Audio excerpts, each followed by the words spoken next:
तो स्टार्ट करते हैं हम अपनी हिस्ट्री की क्लास। ये रही हमारी क्लास 6, जिसमें हम प्राचीन भारत को कवर कर रहे हैं। ठीक है, और इसमें आज हम पढ़ेंगे मौर्य वंश।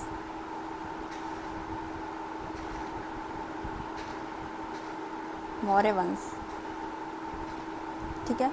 कल हमने लास्ट जो पढ़ा था वो हर्यक वंश पढ़ा था, शिशुनाग वंश पढ़ा था और नंदवंश के बारे में पढ़ा था। ठीक है, तो आज टॉपिक रहेगा हमारा मौर्य वंश।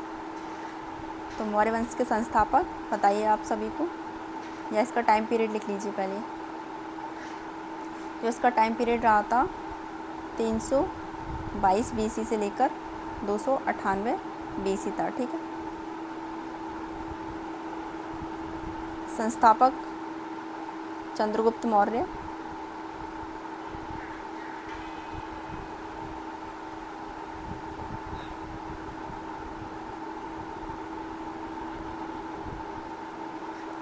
मौर्य वंश के संस्थापक कौन थे? चंद्रगुप्त मौर्य। ठीक है, इन्होंने जो इनका मौर्य काल था वो 129 वर्ष तक रहा, या मौर्य काल नहीं, सॉरी, मौर्य वंश। ठीक है, कब तक रहा था? 129 वर्ष तक मौर्य वंश, इसका टाइम पीरियड जो था। अब ये चंद्रगुप्त मौर्य के प्रधानमंत्री कौन थे, या इनके गुरु होते चाणक्य।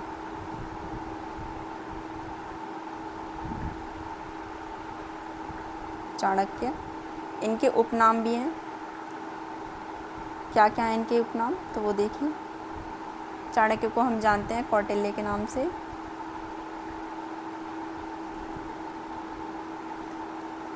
कौटिल्य, विष्णुगुप्त,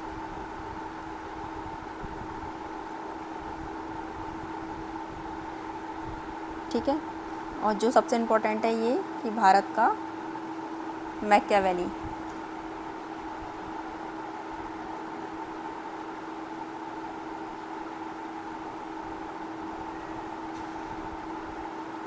ये आपका इम्पोर्टेंट रहेगा। ठीक है, भारत का मैकियावेली, कि ये तो सभी को पता है कि कौटिल्य, विष्णुगुप्त सभी को ज़्यादातर याद ही रहता है कि ये चाणक्य के उपनाम हैं, लेकिन ज़्यादातर जो कन्फ्यूजन रहता है या फिर जो याद करना है आपको वो ये है कि भारत का मैकियावेली कहते हैं इनको। ठीक है, अब आगे जो इनकी पुस्तक का नाम था वो सबको पता ही है।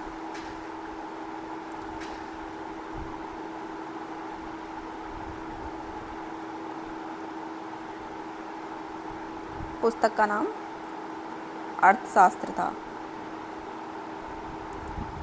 अर्थशास्त्र। ठीक है, और इसका संबंध क्या था अर्थशास्त्र में, किससे रिलेटेड चीज़ें थी, तो राजनीति से। ठीक है, किससे संबंधित थी ये बुक? राजनीति।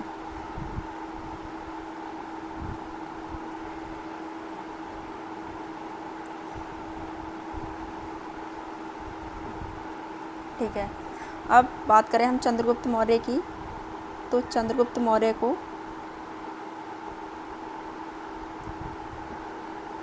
इनके यूनानी नाम भी थे, किनके? चंद्रगुप्त मौर्य के। तो इनके यूनानी नाम क्या थे? सेड्रोकोटस और या फिर एड्रोकोटस बोल दीजिए आप। ठीक है, तो ये इनके यूनानी नाम थे, तो ये भी लिख लीजिए, इंपॉर्टेंट रहते हैं। चंद्रगुप्त मौर्य के यूनानी, तो उस टाइम पे यूनान का आगमन हो चुका था, यूनानियों का, तो जो इनके यूनानी नाम थे वो भी पूछ ले जाते हैं। ठीक है, तो पहला क्या था? ये दोनों ही एक ही बात है, या तो एड्रोकोटस बोल दीजिए या बोल देते हैं सेड्रोकोटस, सेड्रोकोटस। ठीक है,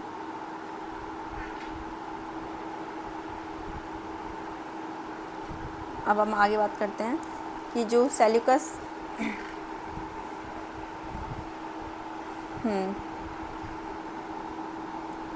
चंद्रगुप्त मौर्य ने सबसे पहले एक झील का निर्माण कराया था। वो झील थी आपकी गुजरात में, जिसे हम सुदर्शन झील के नाम से जानते हैं। ठीक है, तो ये भी एक इनका इम्पोर्टेंट पॉइंट है कि सुदर्शन झील का निर्माण सबसे पहले किसने कराया था? तो चंद्रगुप्त मौर्य ने। ठीक है, तो भी लिख लेते हैं कि चंद्रगुप्त मौर्य ने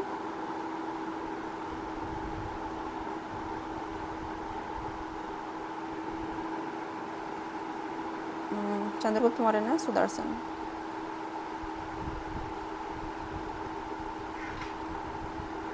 झील का निर्माण कराया।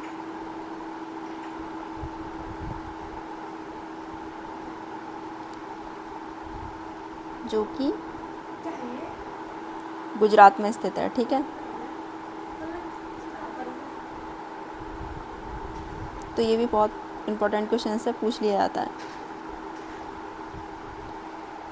अब इन्होंने इसका निर्माण तो कराया था, लेकिन इसकी जो मरम्मत कराई थी बाद में, वो किसने कराई थी? तो वो कराई थी आपके रुद्रदामन ने। ठीक है, इसकी जानकारी हमें कहाँ से मिलती है कि रुद्रदामन ने इसकी मरम्मत कराई थी? तो ये मिलती है हमें जूनागढ़ अभिलेख से, जो कि पहला ऐसा अभिलेख है जो संस्कृत भाषा में रचित है। ठीक है, और सुदर्शन झील की दूसरी मरम्मत कराई थी स्कंदगुप्त ने। ठीक है, तो ये बहुत इंपॉर्टेंट क्वेश्चन हैं कि पहली मरम्मत किसने कराई और दूसरी मरम्मत किसने कराई। तो ये भी लिख लीजिए कि सुदर्शन झील की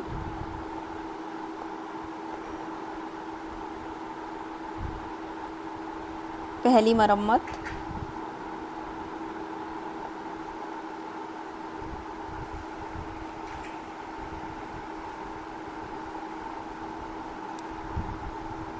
रुद्रदामन ने।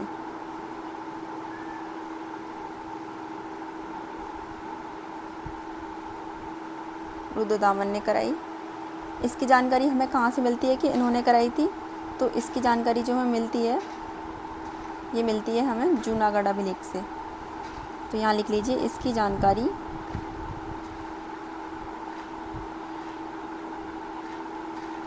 हमें जूनागढ़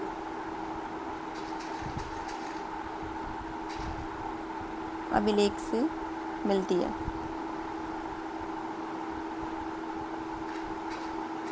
ठीक है, कि रुद्रदामन ने इसकी पहली मरम्मत कराई थी और दूसरी मरम्मत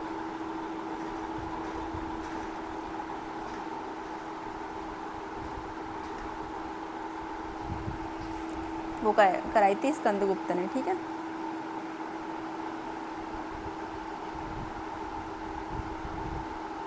स्कंदगुप्त ने दूसरी मरम्मत स्कंदगुप्त ने कराई।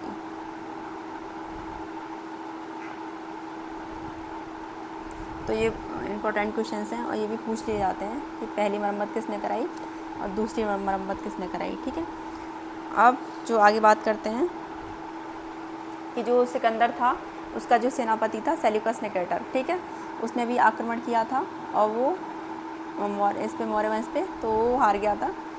और लेकिन उसने फिर क्या किया कि उसने एक संधि कर ली थी चंद्रगुप्त मौर्य के साथ, और उस संधि में उसने चंद्रगुप्त मौर्य को काबुल, कांधार, हेरात ये सब सौंप दिए थे, और उसने अपनी पुत्री जो हेलेना थी उसका भी विवाह चंद्रगुप्त मौर्य के साथ कर दिया था। ठीक है, तो इस पॉइंट को आप अगर नोट डाउन करना चाहो तो नोट कर लीजिए, या फिर चलो मैं लिख देती हूँ।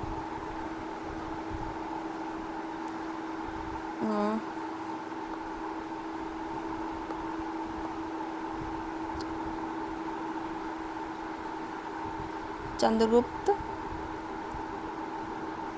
मौर्य के काल चंद्रगुप्त मौर्य के काल में, चंद्रगुप्त मौर्य के शासनकाल में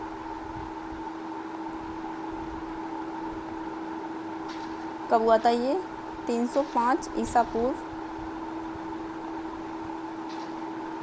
सेल्यूकस निकेटर ने आक्रमण किया था। ठीक है, सेल्यूकस निकेटर ने आक्रमण किया।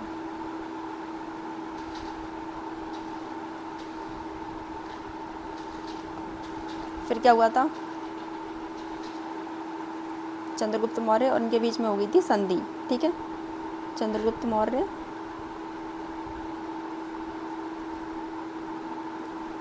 और इस युद्ध का परिणाम यही हुआ कि इनके बीच में संधि हुई थी। ठीक है,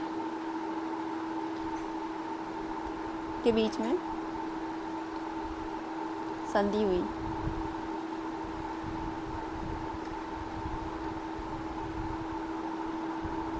सेल्यूकस ने कौन कौन से राज्य दिए थे? तो उसने दिया था चंद्रगुप्त मौर्य को काबुल, कांधार, हेरात। चंद्रगुप्त मौर्य को सौंप दिए, ठीक है, संधि में चंद्रगुप्त मौर्य को सौंप दिए।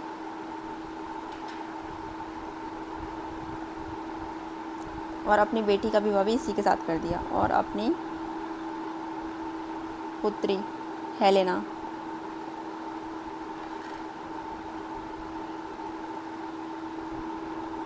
का विवाह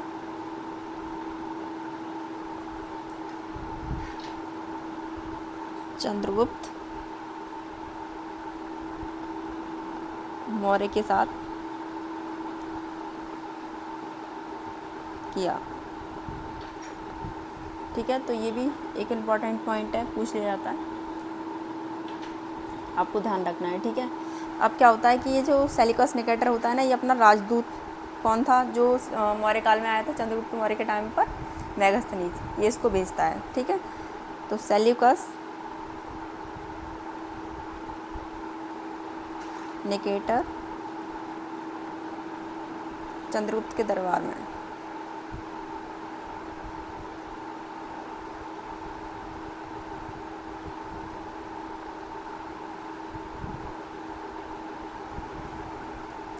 किसको भेजता है?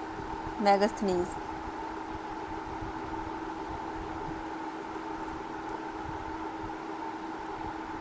मेगास्थनीज या फिर ऐसे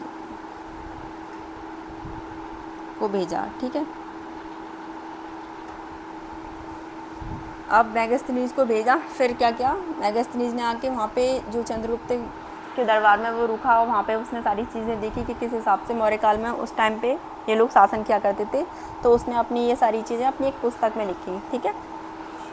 क्या नाम था उस पुस्तक का? उस पुस्तक का नाम था इंडिका। तो ये बहुत पूछी जाती है कि मेगास्थनीज के पुस्तक का नाम।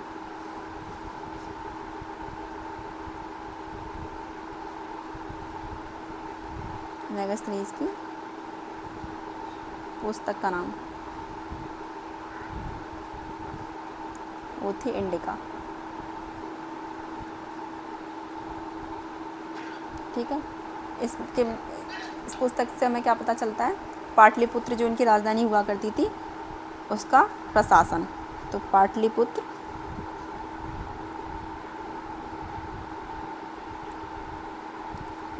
का प्रशासन, ठीक है। तो ये कुछ हमारे इम्पोर्टेंट पॉइंट रहेंगे यहाँ पे। अब आगे जो हम पढ़ेंगे वो पढ़ेंगे हम, हाँ एक पॉइंट और रह गया इसमें, ये लिख लीजिए। जो सुदर्शन झील जो होती है उसकी जानकारी हमें जूनागढ़ अभिलेख से मिलती है, लेकिन ये पूछ लिया जाता है कि जूनागढ़ अभिलेख किस भाषा में था? तो जूनागढ़ अभिलेख संस्कृत भाषा में था। ये बहुत इंपॉर्टेंट पॉइंट है, ठीक है।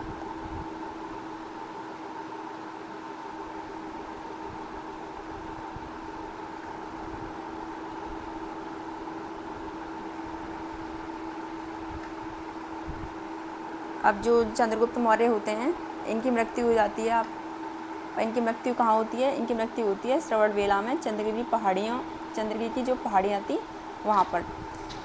किस कारण से होती है? तो वो होती है संलेखना व्रत के कारण। ये अपने प्राण त्याग देते हैं। संलेखना व्रत होता है उस टाइम पे, इन्होंने जैन धर्म ग्रहण कर लिया था लास्ट में, तो वहाँ पे ये व्रत रखा जाता है, उसमें कुछ खाते पीते नहीं है। इस व्रत के कारण की मृत्यु हो जाती है श्रवणबेला में, ठीक है। तो ये भी इम्पोर्टेंट क्वेश्चन है, ये भी पूछ लेते हैं, तो इसको लिख लेते हैं। 298 BC में श्रवणबेला में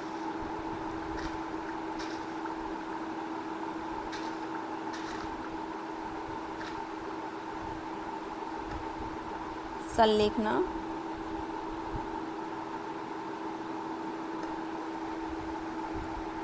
व्रत के द्वारा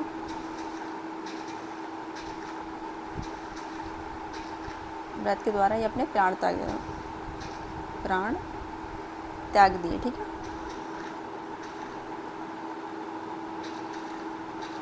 और ये कौन सा धर्म ग्रहण करते हैं? तो चंद्रगुप्त मौर्य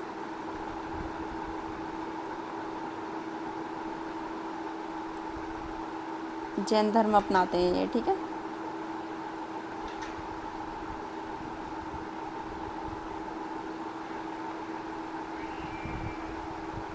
तो यहाँ पे ये हमारा चंद्रगुप्त मौर्य के बारे में कंप्लीट होता है। अगला शासक जो होगा मौर्य वंश का वो है बिंबिसार। ठीक है, सॉरी बिंदुसार में कंफ्यूज मत होइएगा।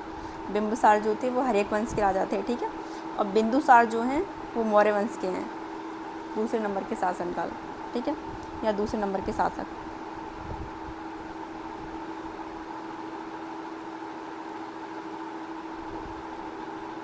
बिंदुसार, इनका शासनकाल क्या था? तो इनका था 298 BC से लेकर 273 BC। ठीक है,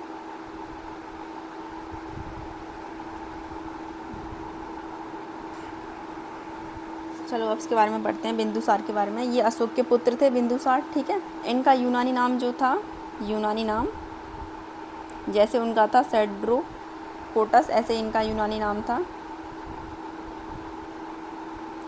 अमित्रोचेटस। ठीक है, तो ये था इनका यूनानी नाम जो आपको याद रखना है। अब देखो इनके भी उपनाम थे, तो बिंदुसार के उपनाम क्या थे?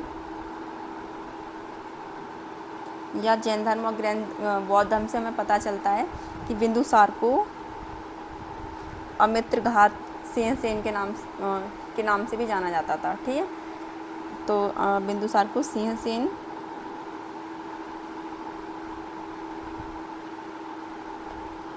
और अमित्रघात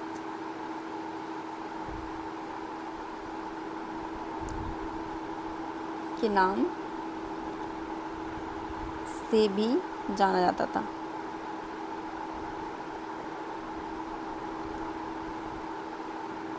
ठीक है, तो ये इम्पोर्टेंट पॉइंट रहेगा आपका।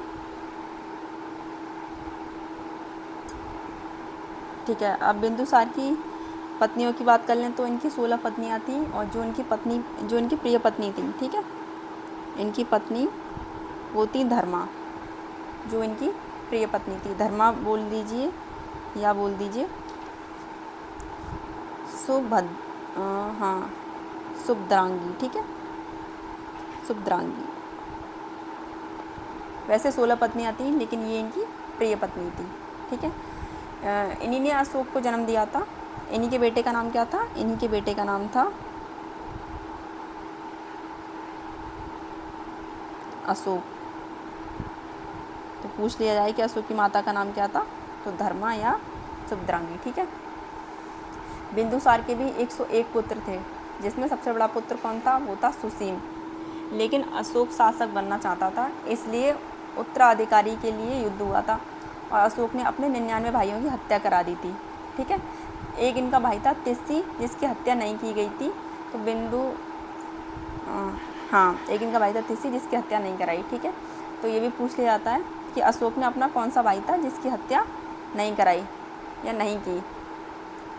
तो लिख लीजिए कि अशोक ने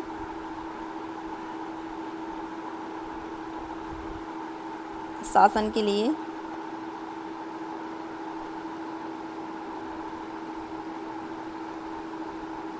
अपने 99 भाइयों की हत्या कराई। ठीक है,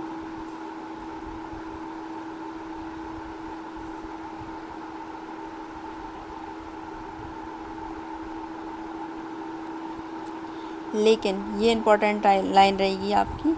लेकिन जो इनका सबसे छोटा भाई मान लीजिए, या फिर वो मान लीजिए, जो भी था ये तिस्सी या तिस की हत्या नहीं की।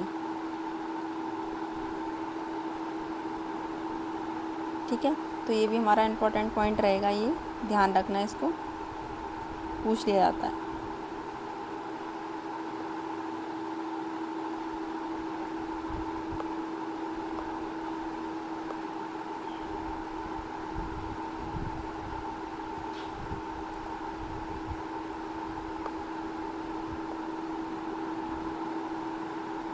ठीक है,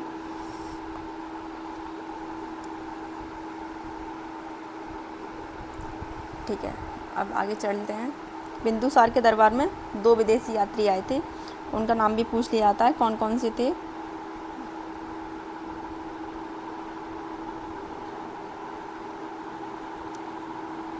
बिंदुसार के दरबार में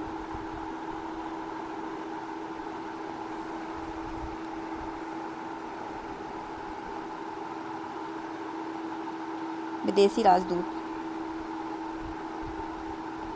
ठीक है, तो वो जो थे, पहला था आपका डाइमेकस, ये कहाँ से था, ये सीरिया से था। और दूसरा जो था वो था डायोनीसियस।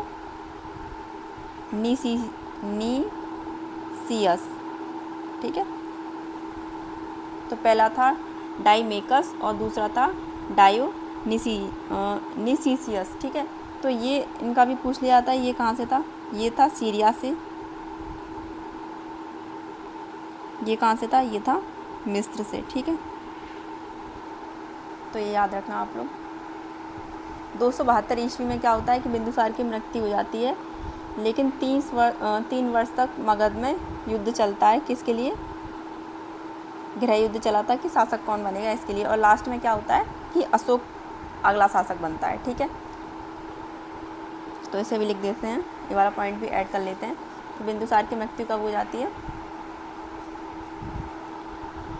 और एक बात और आपको इसमें याद रखनी है कि जब ये बिंदुसार का राज्य था यहाँ पे, जब ये शासक था यहाँ का, तो अशोक कहाँ का गवर्नर था, तो अशोक था आपका अवंती का गवर्नर।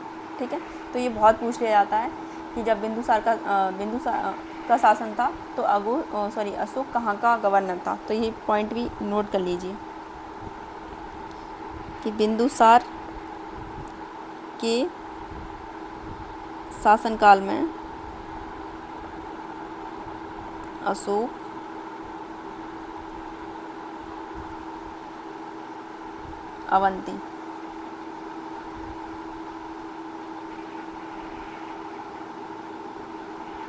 अवंती का गवर्नर था। ठीक है, तो ये पॉइंट आपको याद रखना है। आगे चलते हैं, कब होती है इसकी मृत्यु, तो इसकी मृत्यु हो जाती है 272 BC में।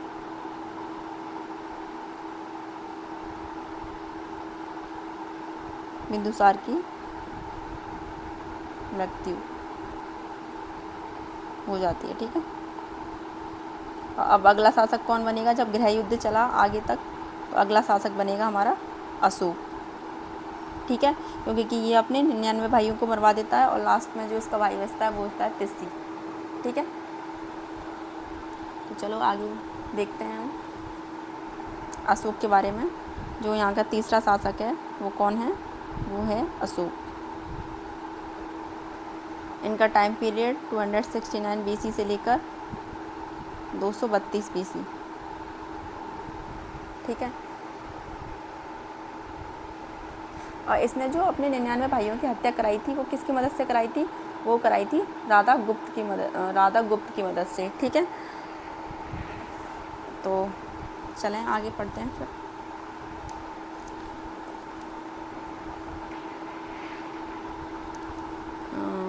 हाँ, यहाँ से कि अशोक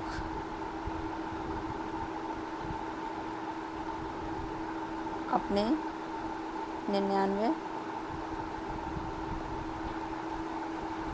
भाइयों की मृत्यु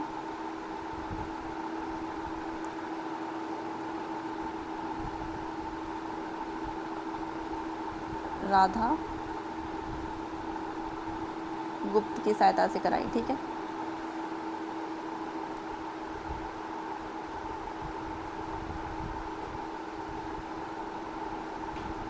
अगर ये पॉइंट पूछ ले जाएगा किसकी सहायता से कराई, तो राधा गुप्त की सहायता से कराई थी। ठीक है,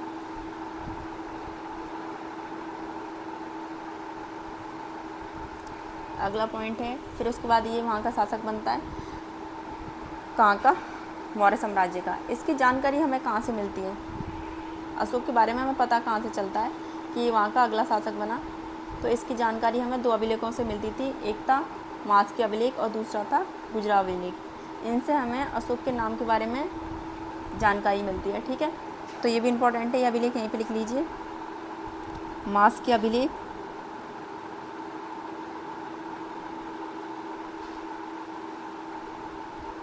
या ये मान लीजिए कि अशोक के नाम की जानकारी हमें यहाँ से मिलती है। ठीक है, और कौन सा, गुजरा अभिलेख।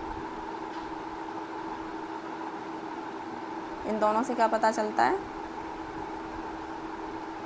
इनसे हमें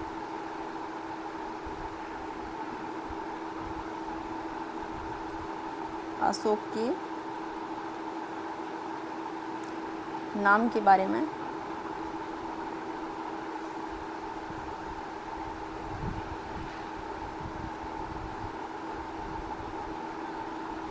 जानकारी मिलती है। ठीक, ये भी आपका इम्पोर्टेंट पॉइंट रहेगा कि अशोक के नाम की जानकारी आपको किस अभिलेख से मिलती है, तो मास्की अभिलेख और गुजरा अभिलेख। ठीक है, आगे चलते हैं। आगे क्या है कि अशोक ने महादेवी से विवाह किया, जो अवंती की राजकुमारी थी। ठीक है, और महादेवी के पुत्र का क्या नाम था, महेंद्र, और पुत्री का नाम क्या था, संघमित्रा। इन्हीं को इन दोनों को भेजता है ये बौद्ध धर्म के प्रचार के लिए श्रीलंका में। ठीक है, किसको, महेंद्र और संघमित्रा को। फिर ये दूसरा विवाह करता है अशोक, वो करता है कारुबाकी से, जो कि कलिंग की राजकुमारी थी। ठीक है, और फिर इनके पुत्र का नाम क्या होता है, कारुबाकी के जो पुत्र हैं उनका नाम होता है कुणाल, जो कि अशोक के बाद अब अगला उत्तराधिकारी बनेगा मौर्य वंश का। ठीक है, ऐसे आगे कुणाल के पुत्र का नाम क्या होता है, दशरथ। ये दशरथ मौर्य जो है, ये अभी आपका जो एग्ज़ाम हुआ था RPF का 18 की फर्स्ट शिफ्ट में ये क्वेश्चन पूछा गया था कि अशोक के पुत्र का या अशोक के पौत्र का क्या नाम है। ठीक है, तो उसमें यही ऑप्शन सही था, दशरथ मौर्य।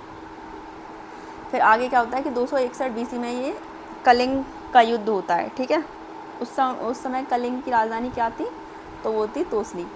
अशोक कलिंग पर क्यों आक्रमण करता है, तो ये अशोक जो है कलिंग पर आक्रमण करता है हाथी प्राप्त करने के लिए। ठीक है, इस समय वहाँ का राजा जो था कलिंग का, वो था नंदराज।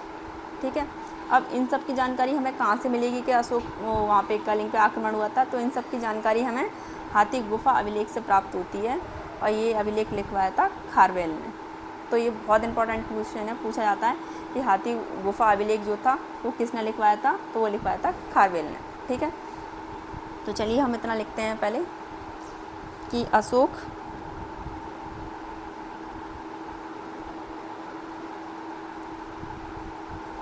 की, या फिर ऐसे लिख लीजिए, अशोक की पहली पत्नी। ठीक है,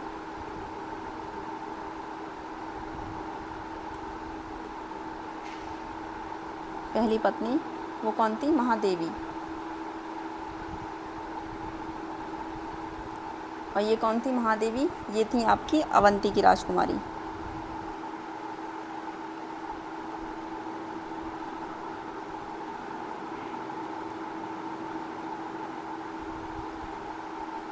ठीक है, और इनके एक पुत्र था और एक पुत्री थी। ठीक है, पुत्री कौन थी, संघमित्रा,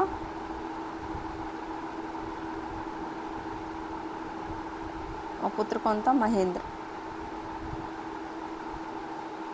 ये इन दोनों को कहाँ भेजता है, ये इन दोनों को भेजता है बौद्ध धर्म के प्रचार के लिए, कहाँ पे, श्रीलंका। ठीक है, तो बौद्ध धर्म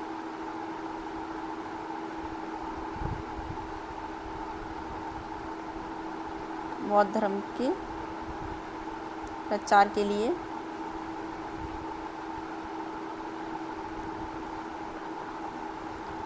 श्रीलंका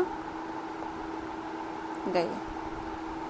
ठीक है, आगे ये दूसरी शादी किससे करेगा, या फिर ऐसे लिख लीजिए, अशोक की दूसरी पत्नी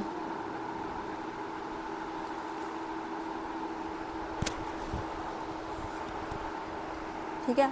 अशोक की दूसरी पत्नी, इनका नाम क्या है? इनका नाम है आपका कारुवाकी। कारुवाकी, ठीक है। ये कहाँ की राजकुमारी थी? तो ये थी कलिंग की राजकुमारी, कलिंग की राजकुमारी।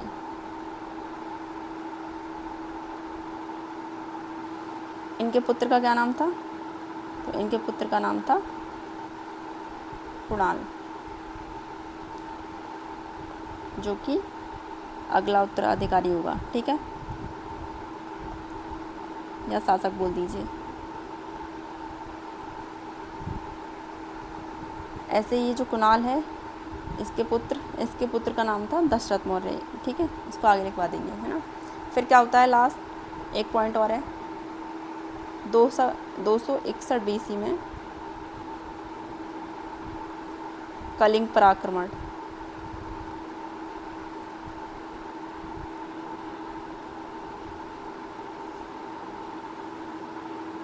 कलिंग पर आक्रमण होता क्यों है? हाथी प्राप्त करने के लिए, ठीक है। या फिर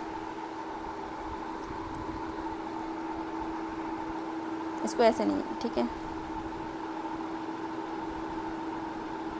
261 BC में आप लिखिए कलिंग का युद्ध हुआ।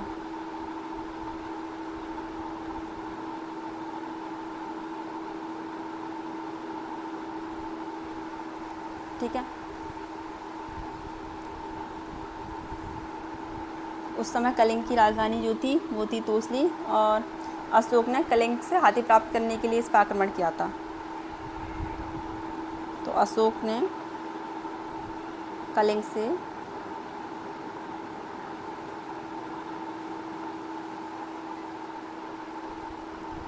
हाथी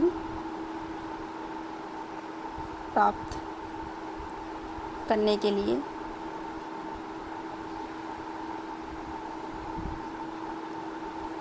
इस पर आक्रमण किया, ठीक है।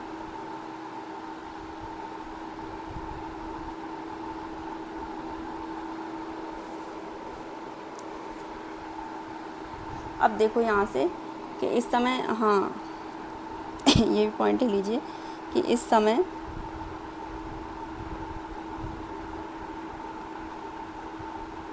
कलिंग का राजा कौन था? नंदराज।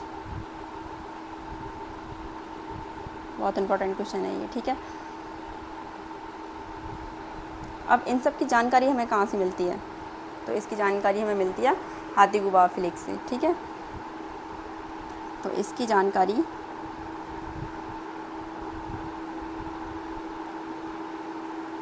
हमें हाथी गुफा अभिलेख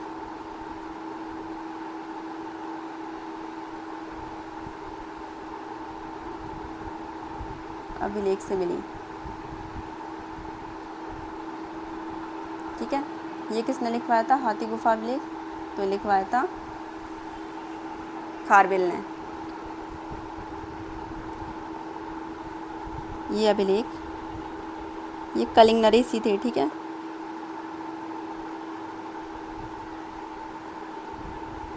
खारवेल ने लिखवाया,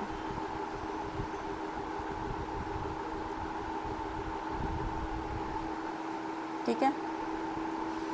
अब फिर क्या होता है कि ये जो कलिंग युद्ध होता है इसमें काफ़ी लोगों की जान जाती है और बहुत सारा रक्त बहता है। इससे इन सब चीज़ों को देख के अशोक क्या करता है, बौद्ध धर्म ग्रहण करता है या बौद्ध धर्म अपनाता है, और फिर वो सोचता है कि मैं युद्ध नहीं करूँगा, इसमें लाखों लोग करोड़ों लोगों की जान जाती है, ठीक है। बौद्ध धर्म अपनाता है। उसके बाद बौद्ध धर्म अपनाने की शिक्षा, मतलब बौद्ध धर्म की जो शिक्षा है ये उपगुप्त नामक बौद्ध भिक्षु से प्रदान करता है, और जो अपना धर्म परिवर्तन कराता है ना, वो कराता है मोगलीपुत्र तिस्सी से, ठीक है। तो ये भी पॉइंट बहुत इंपॉर्टेंट है, इसे भी लिख लेते हैं।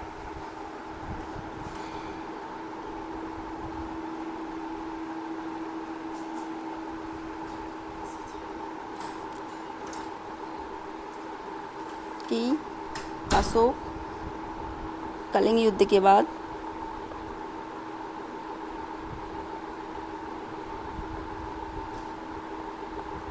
बौद्ध धर्म अपनाता है।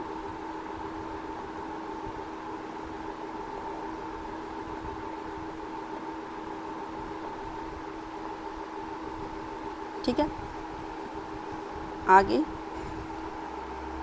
और अशोक बौद्ध धर्म की शिक्षा किससे लेता है? उपगुप्त से। ठीक है, अशोक बौद्ध धर्म की शिक्षा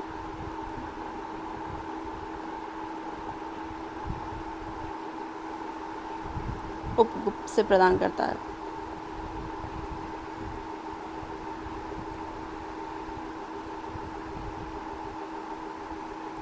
ठीक है,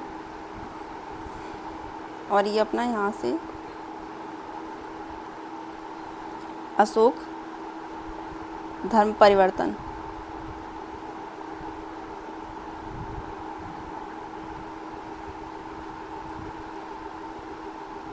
मोगली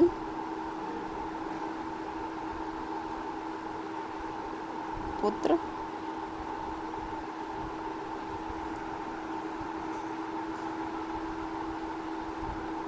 तिसने किया। ठीक है, इसका धर्म परिवर्तन जो करता है वो मोगली पुत्र तिस करता है। ठीक है, 1561 BC में जो आपकी तृतीय बौद्ध संगीति होती है उसका आयोजन कौन करता था? उसका आयोजन अशोक के द्वारा ही पाटलिपुत्र में हुआ था। हम बौद्ध धर्म में चारों बौद्ध संगीति पढ़ी थी ना, तो ये वही वाली है कि 1551 BC में होती है। ठीक है, अब आगे जो हमें पढ़ना है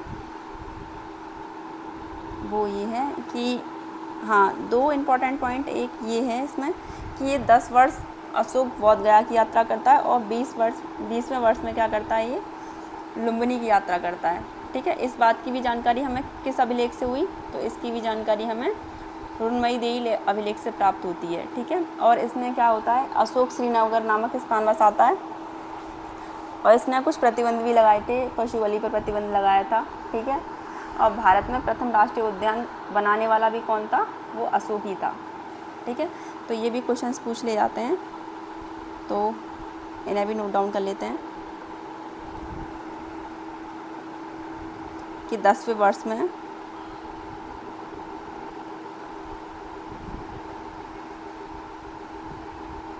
अशोक ने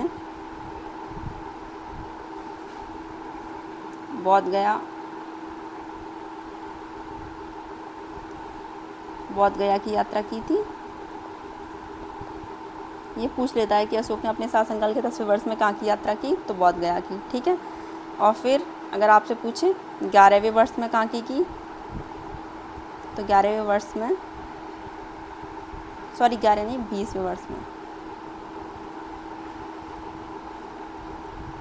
20वें वर्ष में अशोक ने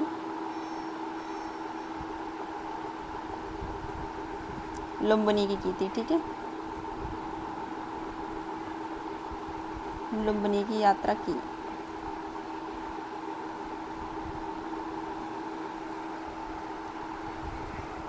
अब इनकी भी जानकारी हमें कहाँ से प्राप्त होती है? इनकी जो भी ये यात्रा वगैरह करते थे या फिर जो भी काम करते थे, इनकी जानकारी हमें किसी न किसी अभिलेख से प्राप्त हुई है। ठीक है, तो इनकी जानकारी हमें यहाँ से लिख लीजिए। इनकी जानकारी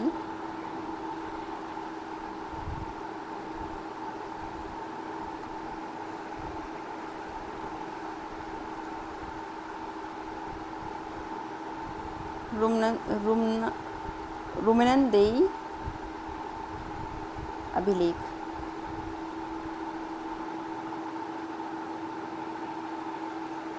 से प्राप्त हुई। ठीक है,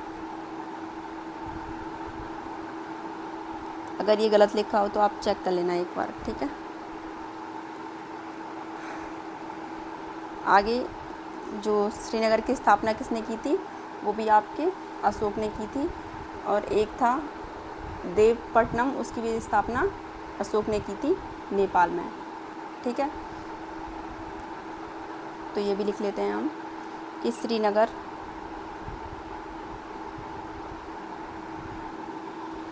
या फिर नगर बसाया श्रीनगर, और कौन सा था? एक था देवपट्टनम। ठीक है,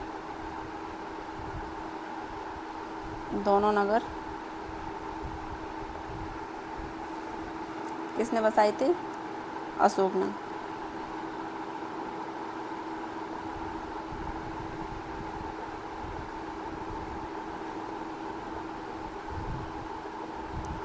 श्रीनगर, हाँ, देवपट्टनम जो है ये आपका नेपाल में है, ठीक है।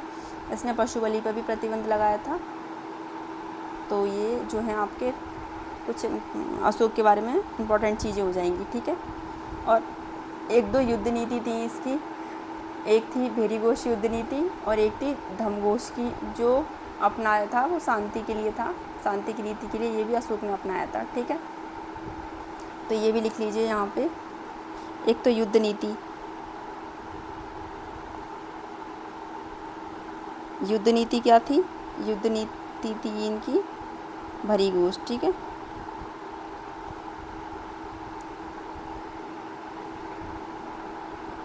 और जो एक था शांति नीति या शांति की नीति,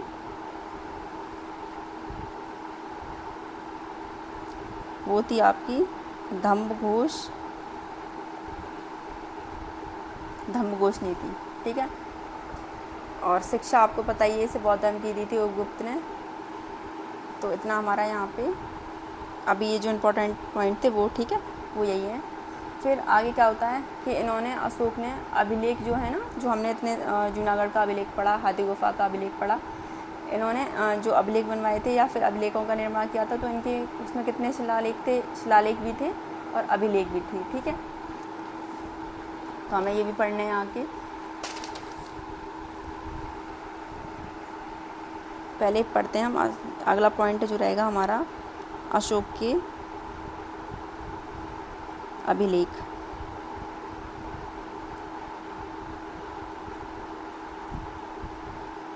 ठीक है, तो अशोक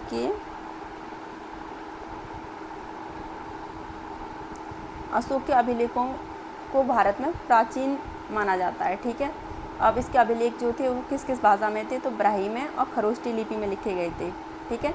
और सबसे पहले पढ़ा किसने था इन अभिलेखों को? तो सबसे पहले पढ़ा था जेम्स प्रिंसेस ने। ये क्वेश्चन भी बहुत पूछा जाता है कि अशोक के अभिलेख को सबसे पहले किसने पढ़ा, और ईयर भी पूछ लेता है। तो 1837 ईस्वी में, ठीक है। इसमें से क्या था कि 14 तो इनके शिलालेख थे और 4 थे स्तंभलेख, ठीक है। तो अशोक के अभिलेखों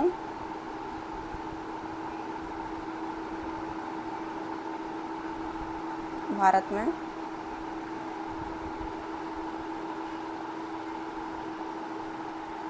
प्राचीन माना जाता है,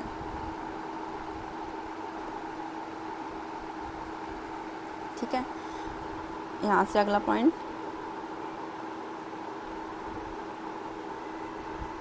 अशोक की अभिलेख, एक था कौन सी लिपि? एक थी ब्राह्मी एवं खरोष्टी लिपि, ठीक है। ये खरोष्टी लिपि आपको पता है कहाँ से आई थी? ईरानियों से, ठीक है। उस टाइम पे इसका वो हो गया था आविष्कार, खरोष्टी लिपि में लिखे गए थे, ठीक है।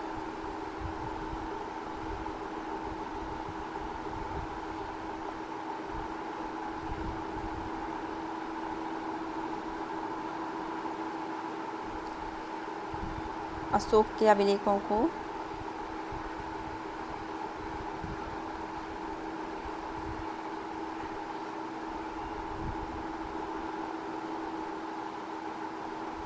सबसे पहले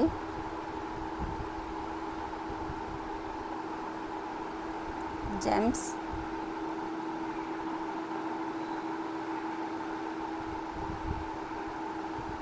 प्रिंसेप ने पढ़ा,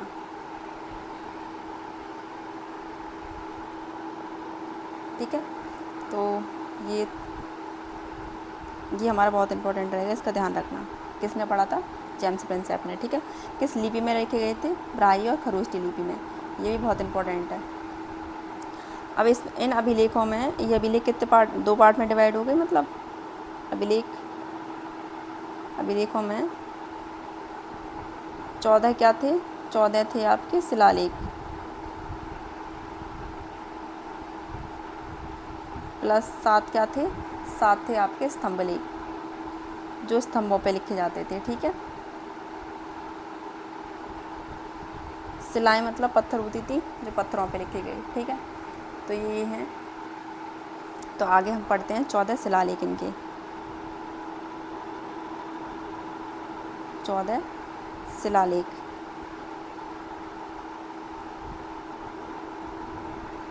ठीक है, तो यहाँ से प्रथम अभिलेख या प्रथम शिलालेख, प्रथम शिलालेख लिख लीजिए। ठीक है, अभिलेख तो वो हो जाएगा।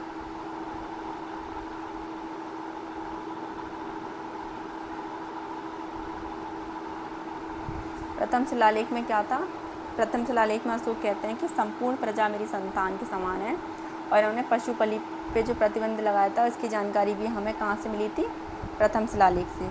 वन्यजीव संरक्षण की भी जानकारी हमें कहाँ से मिली, प्रथम शिलालेख से। ठीक है, तो संपूर्ण प्रजा मेरी संतान के समान है। ठीक है, दूसरा पशुबलि पर प्रतिबंध या प्रतिबंध। ठीक है, और लास्ट था वन्यजीव संरक्षण, मतलब लास्ट नहीं, इनकी जानकारी हमें किससे मिली थी, प्रथम शिलालेख से मिली थी। वन्यजीव संरक्षण प्रथम लेख से, शिलालेख से हमें ये पता चलता है। ठीक है, आगे जो दूसरा था हमारा शिलालेख,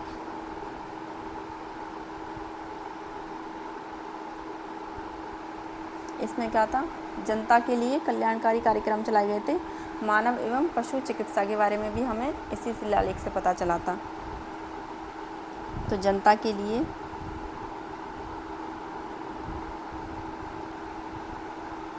कल्याण कार्यक्रम। ठीक है, दूसरा क्या था, मानव एवं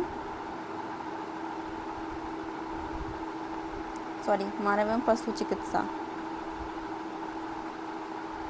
इसकी जानकारी भी हमें इसी शिलालेख से मिली। ठीक है, अरे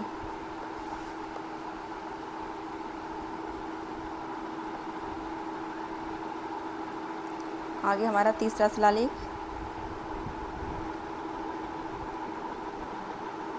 तीसरा शिलालेख, इसमें क्या था, ब्राह्मणों को सम्मान और जो महामात्यों की नियुक्ति हुई थी इसमें, या फिर सबसे ज़्यादा इम्पोर्टेंट तो यही है कि ब्राह्मणों को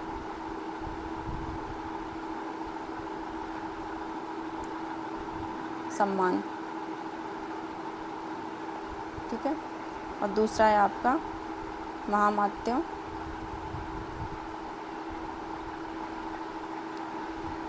की नियुक्ति।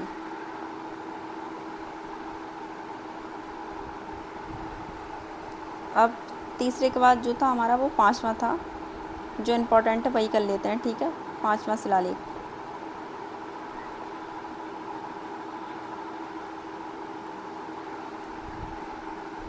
इसमें भी क्या था, धर्म महामात्यों की नियुक्ति थी।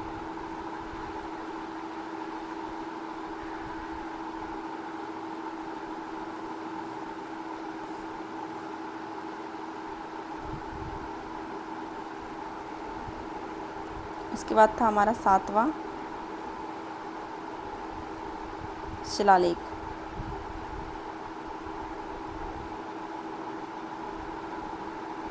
इसमें मस्तिष्क एवं आत्मा पर नियंत्रण कैसे करें ये इसमें बताया गया था या लिखा गया था। ठीक है,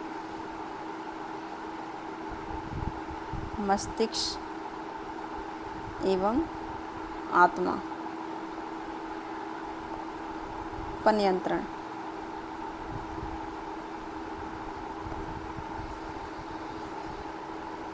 उसके बाद था हमारा 11वां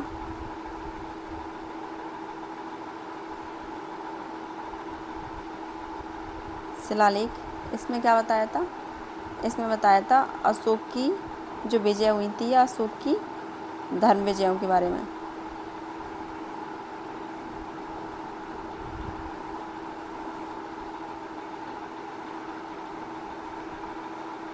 और ये अब आपको पता ही चल गया होगा कि आपका बहुत इम्पोर्टेंट है, ठीक है। इसके बाद में जो था आपका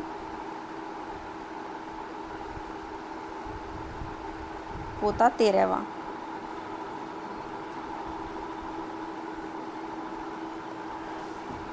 कलिंग युद्ध का वर्णन इसमें हुआ था 13वें शिलालेख में।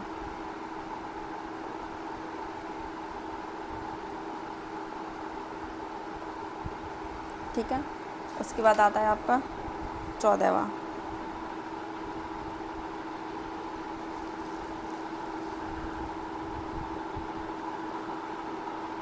इसमें धार्मिक जीवन।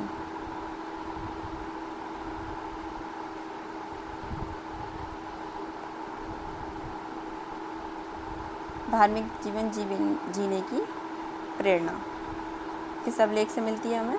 वो मिलती है 14वां अभिलेख। ठीक है, तो आपके जो इम्पोर्टेंट रहेंगे वो ये रहेंगे, क्योंकि लास्ट के बहुत पूछ लिए जाते हैं। और जो आपका फर्स्ट अभिलेख है उसमें ये पशु बलि पर प्रतिबंध बहुत पूछा जाता है, वन्य जीव संरक्षण, तो ये भी इम्पोर्टेंट रहेगा। ठीक है, अब आगे जो हम पढ़ते हैं वो रहेंगे हमारे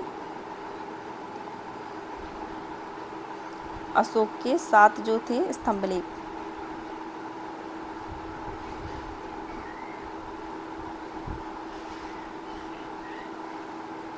ठीक है, तो अशोक के 7 स्तंभलेख कौन कौन से थे? पहला टोपरा स्तंभ,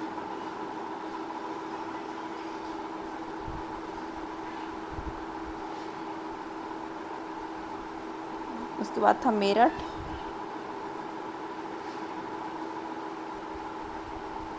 तीसरा था इलाहाबाद,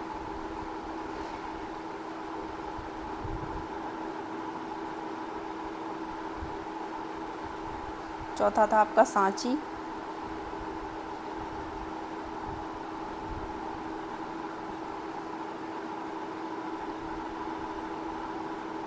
पांचवा था आपका लौरिया,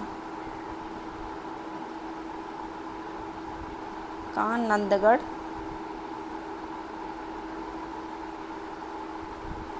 लौरिया नंदगढ़ स्तंभ। ठीक है, छठा जो था आपका वो था सारनाथ, और सातवां था आपका रामपुरवा, रामपुरवा स्तंभ। ठीक है, तो ये आपके जो थे वो 7 स्तंभलेख थे जो कि इम्पोर्टेंट हैं, है ना। तो और इसमें 3 है ना गुहालेख थे, तो गुहालेख की भी संख्या पूछ ली जाए कितनी है गुहालेख, तो वो कितने थे आपके? वो थे 3। ठीक है, तो वैसे इतना वो पूछेगा नहीं, तो ये है आपका इम्पोर्टेंट। 7वें का अगर 8वें शिलालेख में पूछ लिया जाए तो उसमें यात्रा का वर्णन था या धम्म यात्रा का वर्णन था। ठीक है, 8वें में यही था। अब इसके बाद जो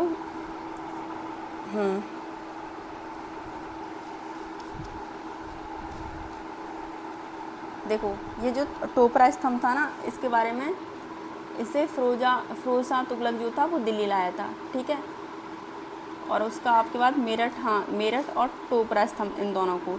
ठीक है,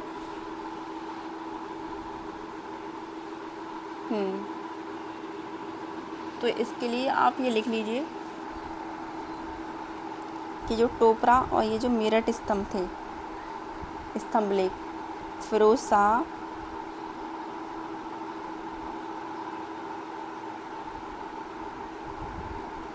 तुगलक दिल्ली लाया।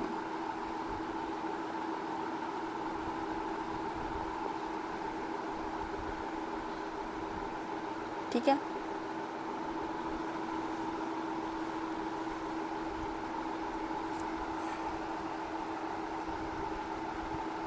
सांची का स्तूप जो था आपका, उसमें किसकी जानकारी मिलती है? उसमें भी हमें अशोक की जानकारी मिलती है।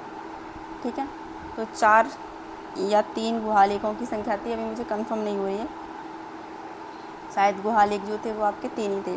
ठीक है, कुल अभिलेख जो हमें मिले थे वो थे 182, और ये कहाँ मिले थे? ये 47 स्थानों पर आपको मिले थे। ठीक है, अब हमारा लास्ट जो पॉइंट रहेगा वो हम ये नोट कर लेते हैं कि मौर्य साम्राज्य का जो अंतिम शासक था वो कौन था। तो मौर्य साम्राज्य का या मौर्य साम्राज्य